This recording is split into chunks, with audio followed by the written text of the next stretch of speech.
ഈ അടുത്തൊരു ദിവസം ഞാനൊരു കുടുംബ കോടതി ജഡ്ജിയെ കണ്ടുമുട്ടി. ഒരു ഒരു ഒരു സ്ഥലത്തെ ഒരു ചരമവുമായി ബന്ധപ്പെട്ട ഒരു സ്ഥലത്ത് നിൽക്കുമ്പോഴാണ് അദ്ദേഹത്തെ പരിചയപ്പെട്ടത്.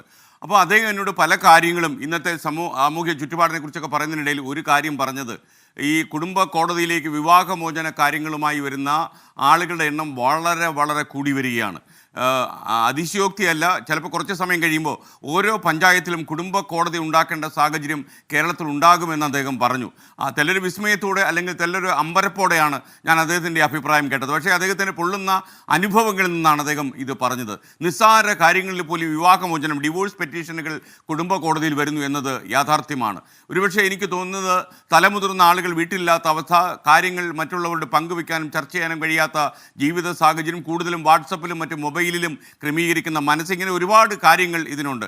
നിസ്സാര പ്രശ്നങ്ങളിൽ ചിലപ്പോൾ ഈ മറ്റുള്ള ചില ബാഹ്യബന്ധങ്ങൾ വഴി വിവാഹമോചനം നടക്കുന്നത് പണ്ടും ഉണ്ടായിട്ടുണ്ട്, ഇപ്പോഴും ഉണ്ടാകുന്നുണ്ട്.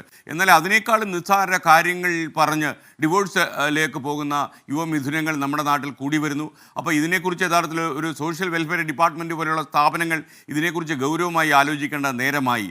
നമ്മൾ ഒരു കാലത്ത് മലയാളികൾ അറിയപ്പെട്ടത് ദൃഢതരമായ കുടുംബ ബന്ധങ്ങളിലാണ്. ആ ബന്ധങ്ങൾക്കൊക്കെ ഇപ്പോൾ ശൈഥില്യം വന്നിരിക്കുന്നു എന്ന് വേണം മനസ്സിലാക്കാൻ.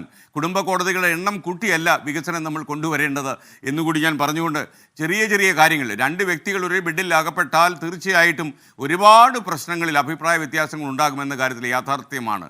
ഈ അടുത്തിടെ ഒരാൾ പറഞ്ഞതുപോലെ, അയാളുടെ വിയർപ്പിൻ്റെ ദുർഗന്ധം എനിക്ക് സഹിക്കാൻ പറ്റുന്നില്ല, അതുകൊണ്ട് ഞാൻ കളഞ്ഞിട്ട് പോവുകയാണെന്ന് പറഞ്ഞൊരു പെൺകുട്ടിയെക്കുറിച്ച് എന്നോട് പറഞ്ഞു. അപ്പോൾ ഇങ്ങനെയുള്ള ചില കാര്യങ്ങൾ കൂടി ഇന്നത്തെ തലമുറയ്ക്ക് സഹിക്കാൻ കഴിയാത്ത സന്ദർഭം വന്നിരിക്കുന്നത് വേണം കരുതാൻ. അപ്പോൾ കുടുംബ കോടതികളിലേക്ക് കയറുന്നതിന് മുമ്പ് ഏതെങ്കിലും ഒരു ഏജൻസി ഇവരുമായിട്ട് മീഡിയേഷൻ നടത്താൻ നമ്മുടെ നാട്ടിൽ ഉണ്ടാകണം എന്നുള്ള പക്ഷക്കാരനാണ് ഞാൻ. ആ മീഡിയേഷനും കൂടി പരാജയപ്പെട്ടാൽ മാത്രം നിങ്ങൾ കോടതിയെ സമീപിക്കുക. അപ്പോൾ ഇതിനകത്ത് നമുക്കൊരു പുനർചിന്ത, ഒരു പൊളിച്ചെഴുത്ത് എല്ലാം ആവശ്യമായിരിക്കുന്നു